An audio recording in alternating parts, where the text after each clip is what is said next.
You ever see a headline and just know there's more to it? I mean, how much story, how much real human drama can you actually cram into one single sentence? Well, today we're going to find out. We are going to completely deconstruct one headline to find the universe of competition, regret, and strategy that's hiding right there in plain sight. Okay, look at this. At first glance, it's just a sports quote, right? But what if I told you this one line is a whole story in miniature? It has a setting, it has characters, it has a plot, and wow, does it have a powerful emotional core. Our job here is to unpack every single piece of it together. So every great story needs a stage. And the very first few words of our headline, well, they throw us right onto one of the biggest stages in the entire world of sports. Let's start there.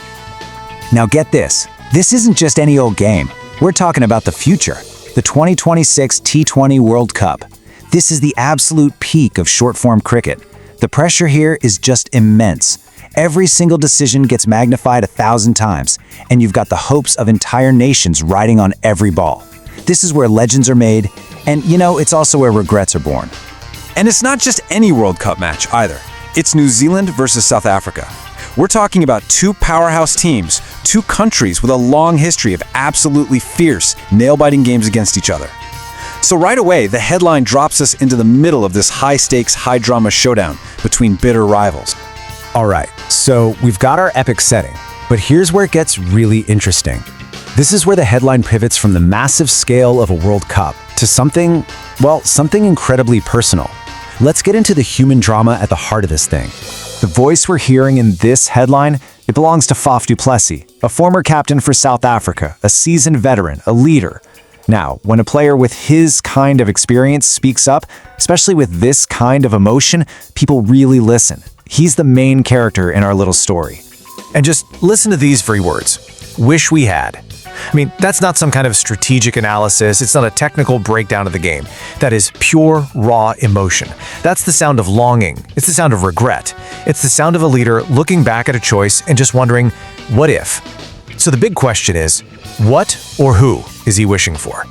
And that wish, it leads us right to the missing piece of our puzzle. It leads us to the person at the center of all this regret. A player by the name of Marco Jansen. So why? Why was his absence felt so deeply in a match this important? So Jansen is what's known in cricket as an all-rounder. And if you're not familiar with the term, think of an all-rounder as like a Swiss Army knife on the field. This is a player who can completely change the game with the bat by scoring runs or with the ball by taking wickets. They are unbelievably valuable, the kind of player who can single-handedly turn a whole match on its head. Okay, so why did Faf wish for this all-arounder, specifically? What exactly happened to trigger this moment of regret? Well, it wasn't just some vague feeling. It was a specific, game-changing performance. Jansen scored what's called a half-century. And this number right here says it all, 50. In the super fast-paced world of T20 cricket, a score of 50 runs, a half-century, that is a massive deal. It can easily be the difference between winning and losing a World Cup match. So this number, it isn't just a statistic. It is the concrete, undeniable reason for the regret.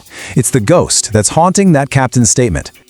Okay, so we've broken down the setting, the emotion, the main characters, and even the motive.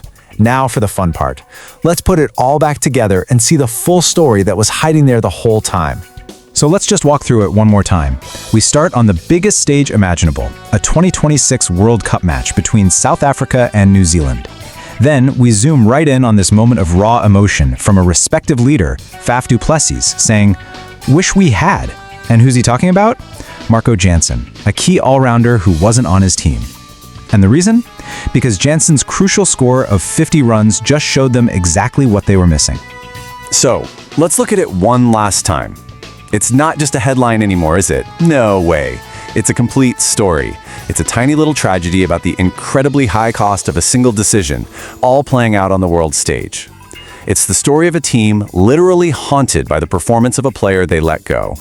And all of this leaves us with a pretty fascinating question to think about. I mean, victories and losses, they get recorded in the history books, right? Their numbers are set in stone. But the stories of what might have been, those seem to echo the loudest, not just for the players, but for all of us.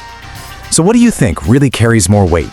The final result on the scoreboard, or that lingering, haunting echo of what if?